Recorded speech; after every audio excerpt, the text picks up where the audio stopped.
What is good, team? Do what we do. My name is Randy Mbouge, and I'm here with Bijia Jones, vegan soldier. So I mean, the one and only. Nah, I wouldn't say one and only. Man. The one and only. That's how I introduce myself. Yeah, you know what I'm saying? You know, it's a little something. I mean, constantly in reconstruction, man. Just rebuilding and revamping. You know what I mean? There's gonna be a lot of gems dropped on this video today, and what we're gonna talk about is more so the concept of marriage, and I want to actually dive deep on, how to continue staying motivated, staying, more so punctual, holding up a certain standard in marriage, because I know it's not always the easiest.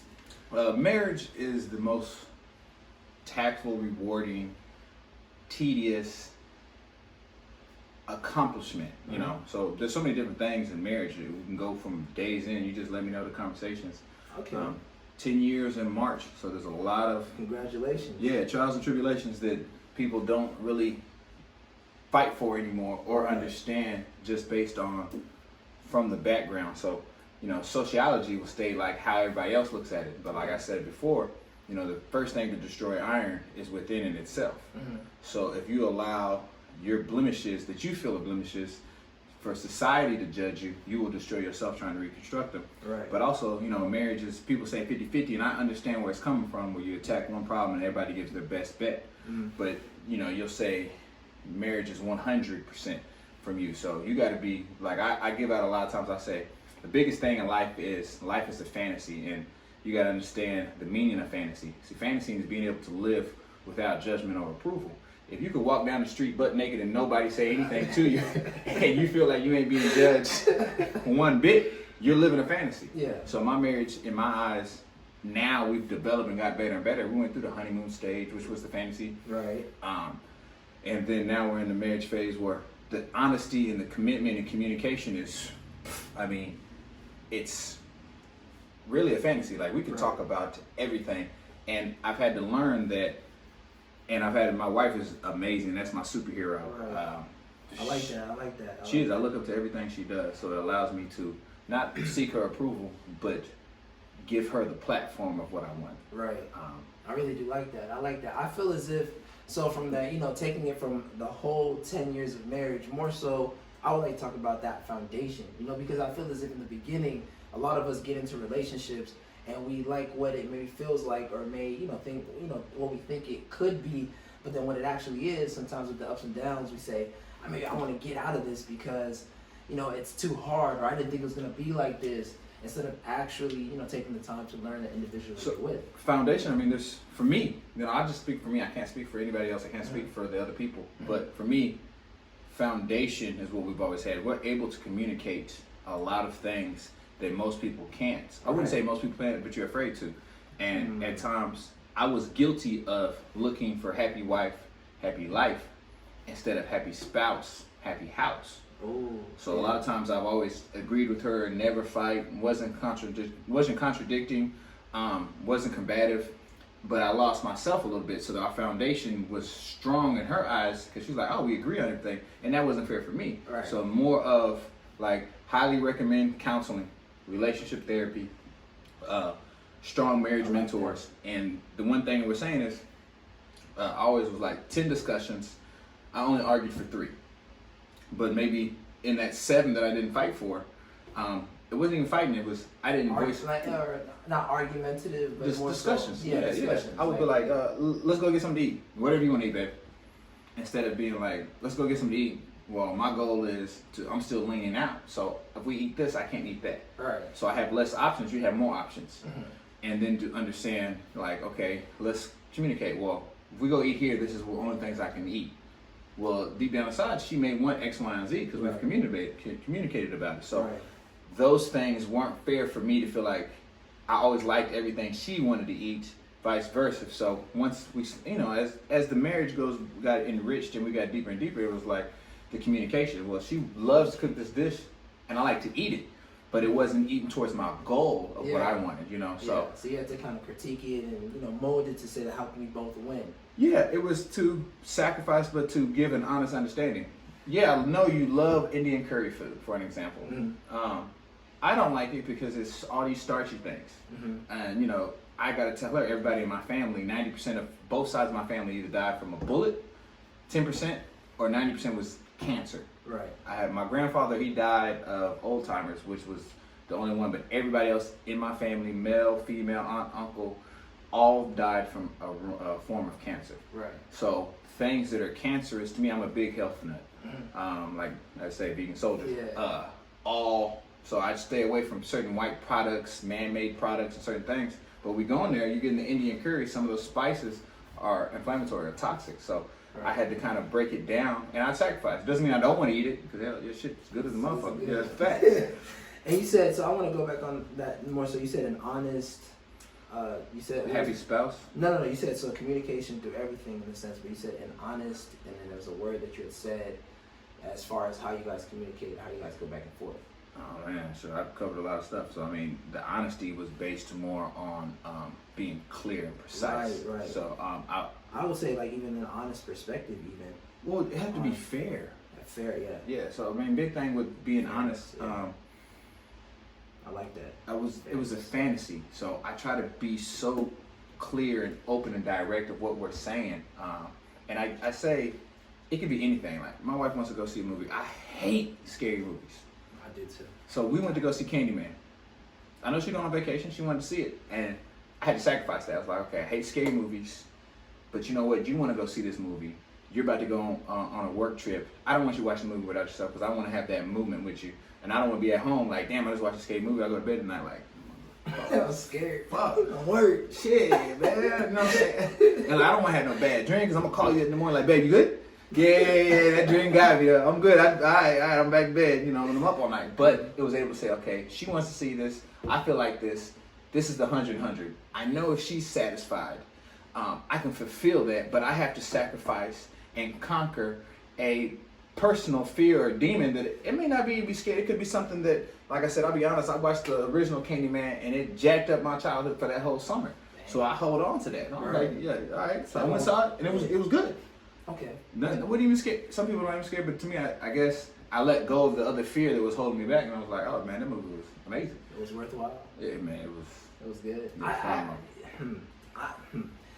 I think, I really do think, you know, when even for me, you know, I'm not married, but when I look at marriages, you know, I feel as if a lot of people like what it looks like. You know, you see that they look like they've been together forever. I just love the way they love each other. You know, we're all hyped up on the idea of entanglements, the idea of love, and it's like, are we actually, you know, not only showing what love is, but are we actually staying true to what we may be committed to? Commitment in our relationship has been our biggest statue. Even if we were working on intimacy, being more romantic, communication, the commitment, just because who we are. I'm a people pleaser, and my wife is based on life of accomplishments, right? Not social status accomplishments, but I set a goal out and I achieve it. During that journey is the satisfaction for her. And then the accomplishments, when it happens, it's like, oh, I don't care because I had all this time to get this journey. So we're able to stay committed. I want to make sure that I have my fault, which is pleasing people, and she's my only person that I really care about pleasing. Right. And she also has the accomplishment of, we're going to see this all the way through death do us part. Right. But I feel a lot of people forget that life has trials and tribulations. Mm-hmm. Marriage has ups and downs. When you're down, is when person could be at their worst point.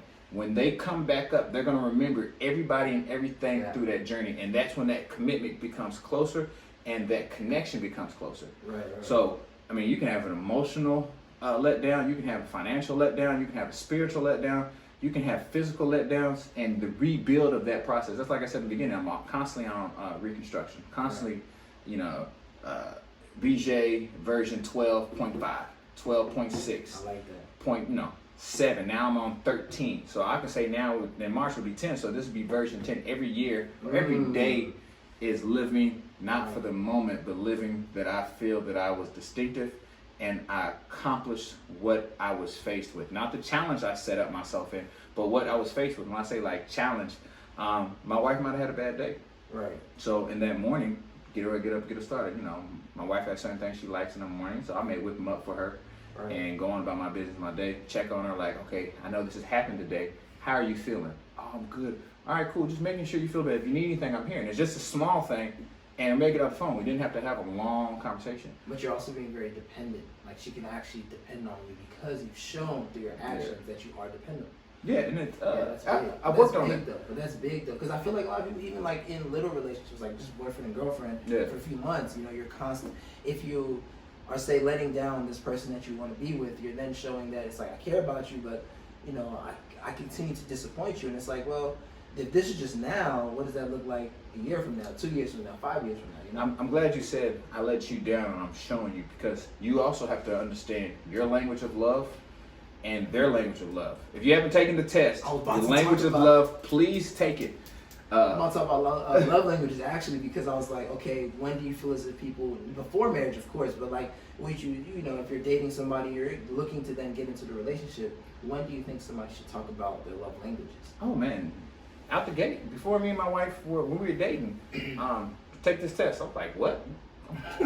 Crazy. I just wanted to take it because I wanted to her to have something. We could have something to talk about. Yeah. Because I'm words of acclamation, touch, and acts of service. Okay. So touch doesn't have to be like sexual touch. I like massages. Yeah. Or also like just a long, juicy hug. You know, that brightens my day. Or just cuddling. I'm cool with that. Yeah. Has to be a certain person. Yeah, I only have one person now. Facts. Of course. Yeah. And then all men, we've been raised in society that you did great. You look good. Thank you. I'm sorry. That word of acclamation right there, you said sorry, that my feelings meant enough for you to apologize to improve, goes far. Right. You don't have to be sorry for what you did, but I'm sorry that it had that effect on you. That is not my perception that I was giving off. I'm like, all right, cool. Yeah. And just acts of service, man. You could just literally make me a peanut butter jelly sandwich. Know that like my bread toasted and you toasted. I'm like, yo, you know what I mean? But those things are important. Right. I feel like for me, when I took the test, it's also, I feel as if important to know that your love languages can change. Because I feel as if in a certain relationship I was in, quality time was something I valued. But then it got to a point where it was like, no, words of affirmation mean more to me, because it felt as if that I'd feed into everybody else and then no one else was feeding back into me. So then somebody says, you know, you're doing an amazing job, you know, keep doing you. I'm like, bro, you don't even know how much that meant to me, you know? But that's men. But here's the key point, like, and a lot of times you give somebody your love language and they have their love language. So they're showing you love through their love language, but that's not your love language. So they may be giving you everything they have, but they're not speaking in the language you understand, so you'll never receive it. So to you, it's 10% effort. They're giving you 100. And it took me to know, okay, this is your love language. So let me give you your love language so you know that I cherish you, but it's also not my love language, so it may feel a little awkward. And that's that foundation of building that surface. Like, hey, I want to give her a healthy platform. She's giving me the love I need in the way I receive it, but it's not the way she receives love. So I give her a platform. And like, it's been blessed. Just that since we've been married for 10 years, we've always lived at the same financial group. We've both made, our income has grown exponentially. And like quickly, like boom, like gosh, where did we come with that? Like, you look back at it, it's like only 5 years and we're here, but we still are on the same plane. And it's, nothing's changed. And this is the one thing I always want to cover with certain men. They feel like if your wife makes more than you can't lead. That's a big one. That's a very, very big one. But you have to understand, leading does not just mean that you have the attributes to handle the load. You have the decision to know when it's different. For example, if I'm frugal with my money, and let's say my wife makes 3 times, 5 times as much as me. If I'm frugal with my money, I can have a discussion with her. Hey, you're frugal with yours, or you're spending like crazy. And if I spend my money like crazy, and whatever spouse makes more money, they have more room for error because they have a greater amount. Or even with being vulnerable. Hey, I'm being vulnerable with you. I'm afraid of this. I'm uncomfortable with this. I'm uncomfortable with this. I led that direction, and now I can ask of my spouse, like, hey, babe, you're not telling me what you're fearful of. Oh, I'm not fearful of this. Or you're not asking me for help. I come to you all the time for help, not for solving my issue, assisting me. And that's that foundation. I like that. Because the wording also really does matter too. Man. Because if it's like, you know how some people like to put labels on other people? Like, and it's like, it could be the littlest thing, but it's still like, you're trying to tell me something that I'm not. And I'm telling you that I'm not this person, or I'm not this individual, or I don't feel that way. So then don't try to label it as that. And that word that you just said, like assisting you, is still like, you're still helping that person out, but you're not saying that you're using that as a crutch. So I'm just, I'm just assisting you through what it is that you're going through. Let me help. Let me just help. And it's big time because some people, and I spoke earlier, my wife likes the journey. So if I do too much help to take away the journey, her task goes to something else. Because I can handle the whole load. Right. But I just came in to just be a part of what you're doing, not what you're doing. And it's also being able to sit back and listen, because let's say we're baking cake. She bakes it a certain method, I bake it a certain method. I come in and try to assist her without her guidance, and now I changed the layer of the texture of the cake, but that's not what she was looking for. Right. So now I have to be able to understand, like, and my wife does very well, very good at this. Ask me a question, and then take the instruction, and then make sure it's like, hey, you've given me the instruction, and I'm following it the way you need, but I may do it differently than you say. I was like, okay, but you still got to the same point. Right. So it's being able to accept that, because you can look at the words too. Like, I'm glad you put the labels, but if you go somewhere at work and you say, I have a supervisor that coaches me well, that's a good context. You're like, man, that's the perception is like, yo, it's great. I have a supervisor that micromanages me. You're like, but if you look at the way micromanaging and coaching are, one has a terrible perception of it, one has a positive perception of it. That's true. But they both do the same thing, but one has more constraints on it. Right. If you have a wild child, you got to micromanage them a little bit more. If you have a child that is well mannered, and I'm not saying that spouses are children, it's just an analogy, you can let them roam free a little bit. One just takes different leadership, but how do you use the right context to make the person not feel belittled, not feel stripped, and also feel guided? Because if you're going to lead in a relationship, you have to make sure when it's time to guide, it's time to guide. When it's time to sit back and let them shine, it's time to sit back and let it shine. Yeah. So let them have the opportunity. Yeah, you may be the point guard of the team, but you don't need all the rewards. You're not the superstar. You're not going to all the All-Star games. You're not the MVP. But without that glue, that team wouldn't win as far as they win. Exactly. Yeah. I like that. More so, not only the labels, but the different perceptions of how these words can be interpreted. And that's something too that is just like, I feel as if, even in certain relationships, that people can get lost in the hard times because they're just like, I'm not happy no more. Or this person's, not being as intimate as they were with me before. I'm just gonna leave because someone else is clearly showing me more love, affection, and time. But that doesn't mean that you should have left. Maybe you could have worked those issues out. And that's where that commitment and that foundation becomes stronger. You have to realize, and for me, I could be for somebody else, they may not be ready for this marriage. You have to understand that. Right. And you also have to be aware of what was different in the beginning. Right. It's a honeymoon stage. Everything's new. It's the same energy. It's the same effort put into how you look, take care of yourself, how well you clean, That's true. and how well do you put energy into developing them. Because you gotta remember, like your spouse, your husband, wife, whatever you are with that person, the label you have, you're still their best friend. Can you have the same conversation with your spouse that you can have with your best friend? Ooh, and if you can't, do you become too like orchestrated in being like, oh, this is the way it should go? Or they're gonna say something that hurts your feelings, but you still be like, no, that's cool, I understand, that's great.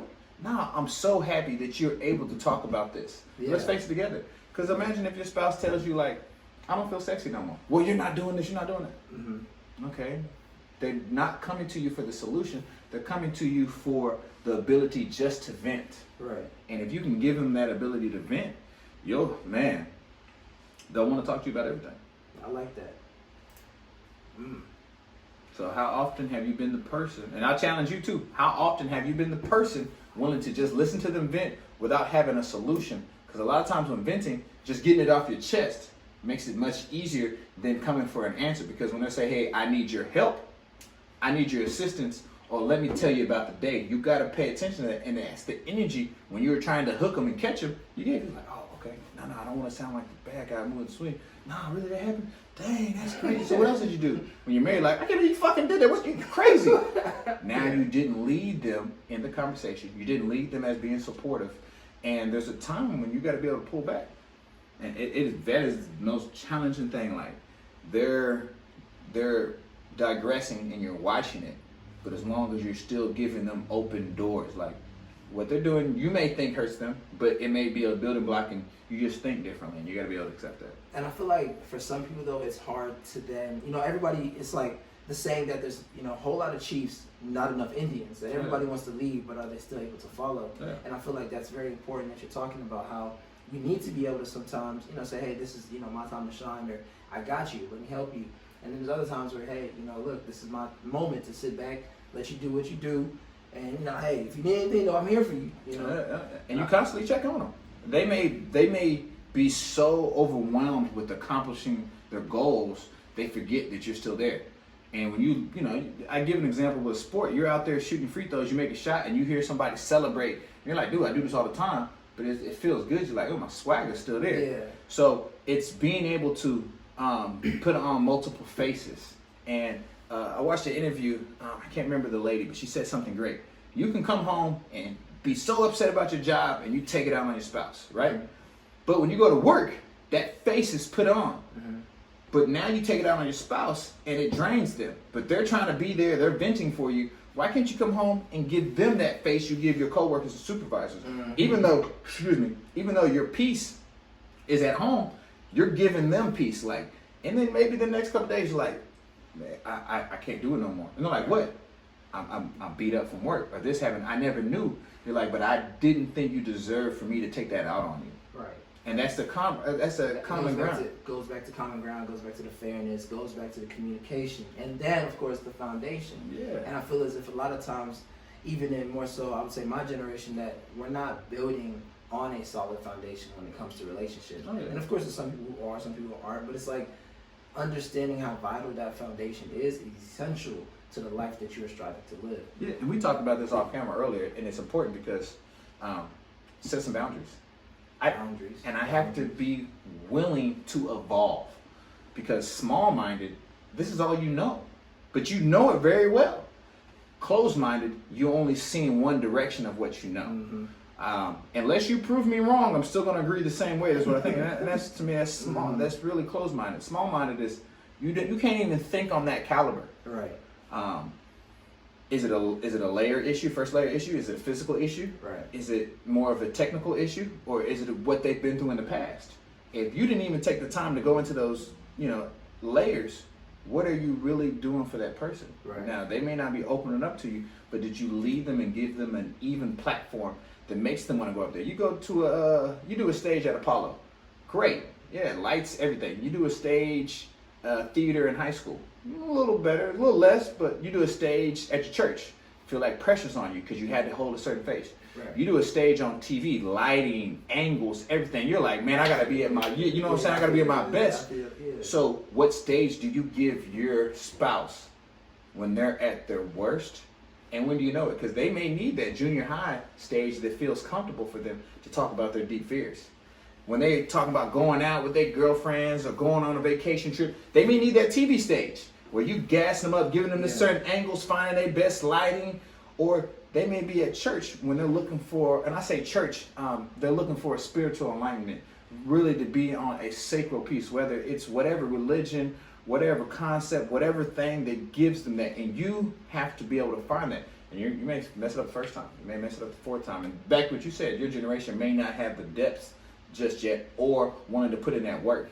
Yeah, I think it's work. I really do think it's work. I feel as if because we're, so even statistically, like it's just not only us, but it's just like our attention span is actually getting less and less and less. So therefore, 5 seconds. So it's 9. It might be, but 9 5 seconds still not. It's not that long. That's not that long. You ain't break 30 seconds of a child. You got 30 minutes to get them to go on with a grown, an adult. But still, and I say this a lot to you.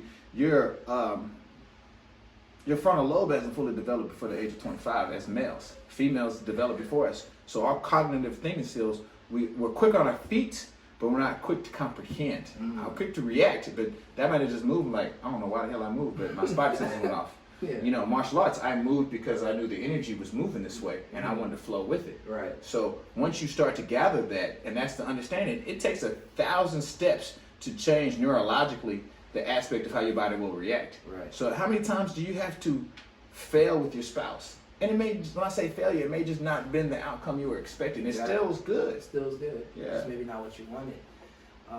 And so I just think it's, for my generation, though, it's also that work. Because it's like when it goes back to attention span is that we like to jump from this, go to this, go to that, which can be good maybe in like, you know, certain career opportunities, but in a relationship, you could have maybe found that person that's for you, but you said, I don't want to put in the work, so I'd rather just go to where, say, the grass is green on the other side, instead of just developing and polishing the relationship you're currently in. And I also feel it's really different because I'm glad you said the grass is greener on the other side, but it's only greener because the water bill is different.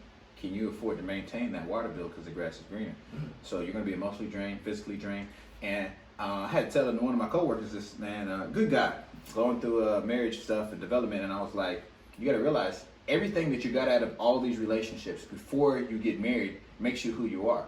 So you got married at a young age. You don't have enough time and enough weather underneath your belt for that leather to know if it's going to last. Mm-hmm. So you may have learned how to communicate, you may have learned how to provide, but you didn't understand to see it through. And I was like, my man, I always love to hear it. Like, you got to see it through, my boy. you got to see it through, my boy. You know, so a lot of times with this generation, you can't see it through because you're like, well, if I start here and it doesn't go the way I want, I can start all over with somebody else and force it that way. You're going to the same issue and you're staying in that same small-mindedness because you never knew, well, if I, it's gonna change. You think it's gonna change and it's not because you never actually fix those issues that you were already going through. And what's the common denominator if you're having the same issue with multiple people?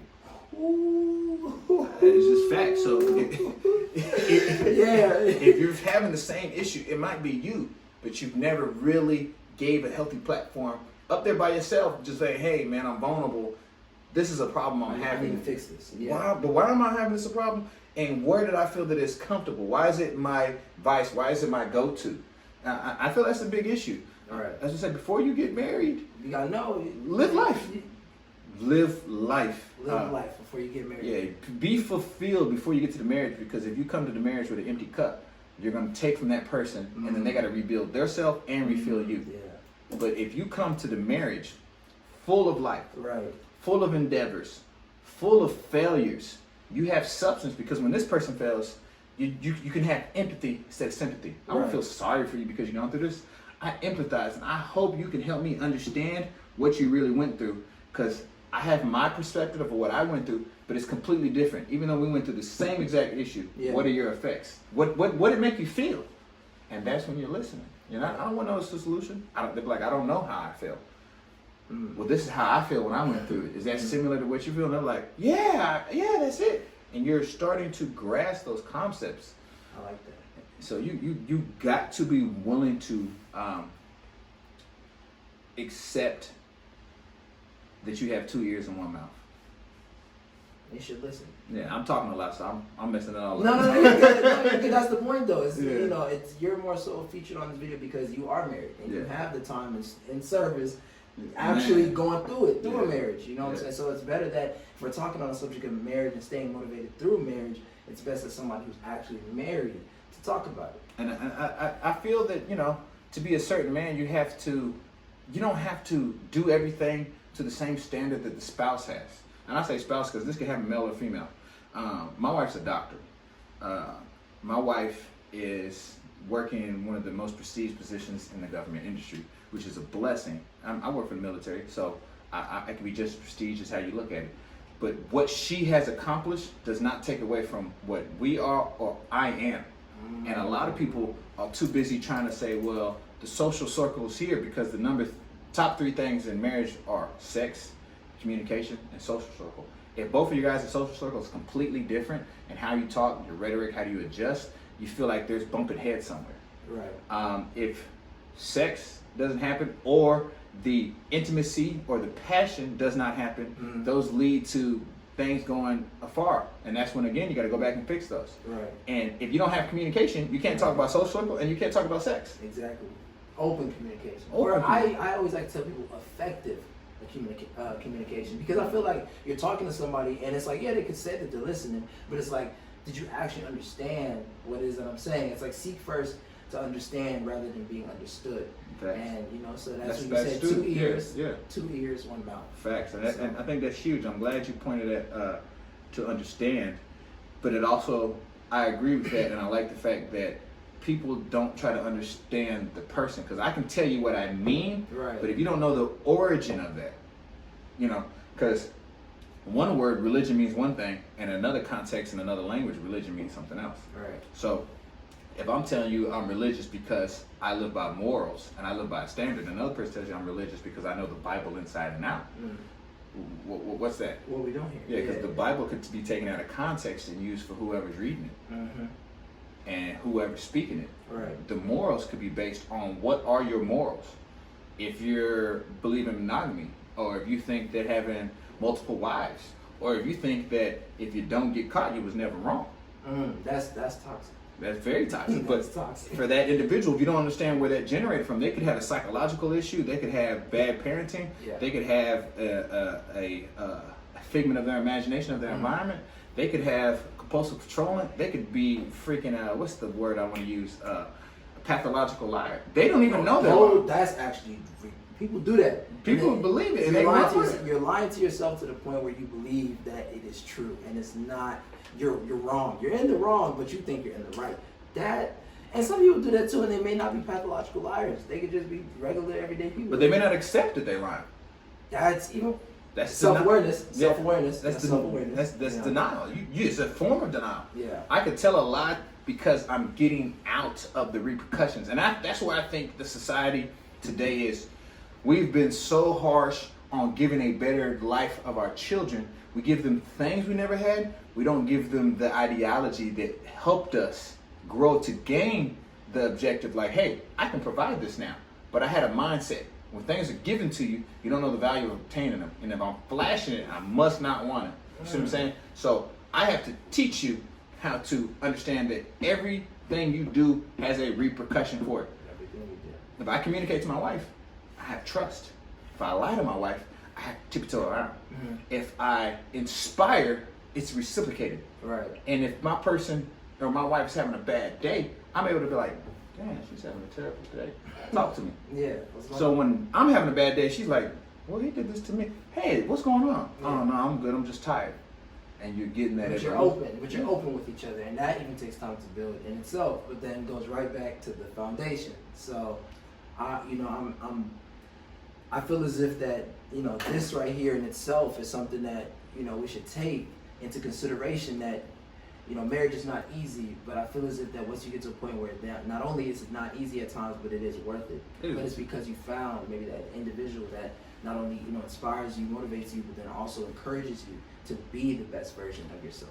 Yeah, I lived life. I came to marriage with a full cup, more abundant than what I really even needed. And it gave me the ability to be like, okay, you've been through this, I've been through this. Tell me your issues. And now I'm like, we hit them headstrong. And accepting, because when we first got married, we had to do everything together. Right. And then we had to have our own identities separately and bring them together. Now she's gone, and when I even go on vacation or I go somewhere, I'm looking at an old married couple shopping. I'm like, dang, they arguing. That is so cute. Because it's like the wife was like, wear this shirt. He's like, no, I don't want to wear this shirt. Wear this hat. And I'm seeing the same thing with my wife, and I just missed that. Even at the time, I'm like, oh my gosh, you're not listening. But it's you become so stuck on just like your best friend. Synergy, man. You took time to build that synergy. Yeah, she's my gyro. Like if she's not moving correctly, I'm off. If she's flowing just right, and vice versa. If I'm off, she's off. And it's a. But it's reciprocated. I feel like that in itself is such a. We don't even talk about that no more. We never hear the word reciprocation. You have to. It's a lot of greed and selfishness. But it's not to say that negative things. It's just to say that these are things that I feel as if in society we should talk about more. It's just like people going to counseling. There's nothing wrong with that. No, counseling is perfect. Mental health is very important. We don't. It's not important in certain societies and cultures because it's not taught at an early age. We go play a sport. We get a coach. When mentally we off, we think, you're weak. No, but when you had a basketball coach and a football coach and a track coach, talk to you. Yeah, they helped you. They showed you. It's okay to make that mistake. You're tired. That's supposed to happen. What are you doing to improve that? Mentally, we like, no, you're weak. Where's our coaches at? And that's a whole nother subject. But that's where my wife is at too, because I'm like, hey, you're off. What's going on? Oh, this, and this, and this, and this. Remember what you said you were about to do when you went there. You're right. Yeah. So just know that this is part of what you already knew that was going to happen. Just remember that. Right. And I know it's taxing. Right. So how can I assist you to take off some of them things that are taxing for you. Once So like, again. yeah, my wife got a new job. I do more cooking and cleaning just to make sure a clean house gives her a clean thought. Making sure that she doesn't have to work off like, hey, where we gonna go eat it? Hey, Hey, don't worry about it. Yeah, I got you. I got you. I like that. So a couple months, I'm gonna be grinding this. I'm gonna come home. If the house is dirty, I got it. If you don't have nothing to eat, I got it. In the morning, I'm gonna jumpstart you. I got it. It used to be I had to rush off back from PT. I get a tea ready. I get a fruit in the morning. Hey, it's all at the computer. You're good. Boom. Come home. Hey, did you eat? Okay, I meal prep your lunches. Boom. You're good. Did you? Hey, I was thinking about you. Make sure you get something to eat. All right, cool. So now the things that, because remember your brain works from long term to short term. So it dumped at the short term if they don't make it. So she got to constantly remember to eat it. It's not making it to long term, and she's not gonna be able to process what she needs to be successful at work. Exactly. And that's like, okay, I know for the next 3 to 4 months, It's gonna be like that. I'm good though. Yeah. Because now I can see her stressing about what happened at work and not stressing about what she couldn't fit in at work and what she had to do at home. That's not fair. Yeah. You know what I'm saying? Yeah. So, Once again, it's fairness and everything like that. This has been absolutely, beautiful, and I feel as if I'm so grateful for us being able to have this time to actually, put this together and actually talk about different perspectives and different lessons that you've learned through your literally not only trials and errors, but your successes and things that you're able to talk about because you've been through it, you've done it. yeah. So I would also want to ask, what would be that final point that you would want everybody and their mom to understand and actually maybe look to, say, internalize and do within their relationship, or at least, attempt it, try it out. That one gem, per se. Man, I'm gonna see if I can squeeze From your 10, Yeah, I'm coming up man, 10 years so, of experience. if it was what the would be key, that one. never fear the outcome of your communication because it will hinder your success. Let me write that down. Say it one more time. Never fear your outcome of communication Never fear the outcome of communication. because it will hinder your success. Communication. And we learned this as a child, but we yet to practice it consistently. Because it will hinder Your success. your success. And I would tell you to highlight that, tattoo it on every binder. And here's a great example. I'll double star it. Man, please do. Yeah. I used to be fearful of telling my wife something that I might have disappointed her, but what I lost was her trust. And that's hard because one lie lose trust for 5 years. 5 times of communicating only gives you trust for a week. So if I tell you, hey, I drank all your juice, motherfucker, babe, you knew I had it, so next time I got 2 juices. You see what I'm saying? Yeah. So now she trusts that if I drink one, I know there's another one. Right. Or if I just didn't like what she had on, like, babe, you look good in that, but I don't like that type of stuff. Oh, I still look good in it? Heck yeah. I don't like it. Well, I'm glad I look good in it. We're going about a business. Okay. I don't like scary movies. Yeah. I tell her that. So, child gets in trouble at school. They come home, they don't tell you what they did at school. You find out later. You're more mad that they didn't tell you the truth and they withheld information than you are the fact that whatever they did, now depending on the situation. So always, don't worry about, you may hype yourself up. Man, I come home, I tell them that, yo, this person did this to me at work today, and they're going to look different at me. Mm. Now they have to guess and try to pull, and they don't want that. Right. So just tell them. I'm telling you, building trust and saying this person is always going to be genuine with me, Right. it's hard to find. You think about it. That's Just true. All your relationships, everybody, even your boss, they won't tell you your real performance because they want to inspire you, but you don't know if they really like you. They just want their job done. Of course. I really do. Never fear your outcome of communication because it will hinder your success. I want to say thank you, Mr. Jones, Oh man, I appreciate for you. taking the time to actually, go through, this in-depth knowledge and experience that you've gone through. It means that, I'm beyond grateful, and it means the world to me. No, I'm excited that we had this. I look forward to speaking more. I'm glad you was able to share it because at your age and what you're doing, if I would have had that, this is 10 years of knowledge, and I don't know if they know your real age, but if I would have had that at your age, oh man, oh man, I would have had 5 cups coming into the marriage because Right. the knowledge would have just been overflowing. Yeah. So And as people may know, man, I'm 21 at this time, and I just want to continue to be able to not only feed into others, inspire others, but then learn from others as well. But think about it, I got 16 years on you, 37. So 21 and 37, and we're sitting down having a real life conversation. This needs to happen more often. Without a doubt. If I would have been able to had enough girth in that characteristic, meaning like I was strong enough to say, I don't care how you feel about it, and know when to use it and be more honest, man, shoot, my childhood would have been a completely different story. Like, hey, I messed up, I got to whoop and boom and move on. My mom might not even be so mad. She knows that I'm not even lying. Right. And the character and the relationship we would have had as with my mom, my dad, and my friends, man, it would have been completely different. Right. But there's definitely more to come. And, you know, I'm not necessarily married, but something that I would like to say is that be honest. You know, we talk a lot about communication and perspective and fairness, but I also do feel as if honesty is very important. And so with that being said, I like to say team do what we do. Out. You know, vegan soldier slash all day. So, you know, if it ain't vegan, I ain't eating it. Without a doubt, let's get it. Oh, hold up. You didn't tell the people about your vegan meal today, though. So I actually enjoyed a very delicious vegan burrito. And honestly, I couldn't even tell it was vegan. I was tearing it up before I knew it was gone. I had the itis, almost went to sleep. It was crazy. It was definitely worthwhile, and I'm beyond grateful. Yeah, we're gonna share that with the people, man. Oh yeah, in due time. Yeah, Let's get it. Facts.